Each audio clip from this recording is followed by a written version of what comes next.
मिरज शहरात भर दिवसा गोळीबाराच्या घटनेनंतर जिल्ह्यात गावठी कट्ट्याचा सुळसुळाट झाल्याचं उघडकीस आले आणि याची गंभीर दखल कोल्हापूर परिक्षेत्राचे विशेष पोलीस महानिरीक्षक सुनील पुलारी यांनी घेतली आहे।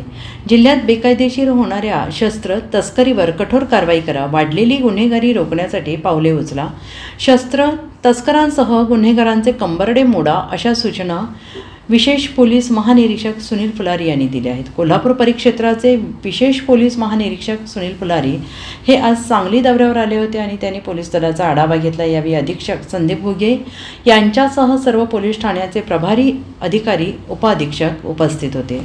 आगामी सण उत्सवांच्या पार्श्वभूमीवर आढावा घेण्यात आला। सण उत्सव शांततेत होण्यासाठी शांतता कमिटीच्या बैठकी घेण्याच्या सूचना देण्यात आल्या। तसेच वारीसाठी जाणाऱ्या वारकऱ्यांना सुरक्षा मिळाली पाहिजे, यासाठी वाहतूक शाखा RTO विभागाने सक्रिय राहणं गरजेचं आहे, असंही त्यांनी यावेळी स्पष्ट केलं आहे। गुन्ह्यांचा आढावा घेताना ते म्हणाले, गंभीर स्वरूपाच्या गुन्ह्यात आरोपींना तात्काळ अटक करून वेळेत दोषारोपपत्र दाखल करण्यात यावे। तसेच क्लिष्ट गुन्ह्यामध्ये न्यायवैद्यक प्रयोगशाळा आणि आधुनिक साधनसामुग्रीचा योग्य वापर झाला पाहिजे।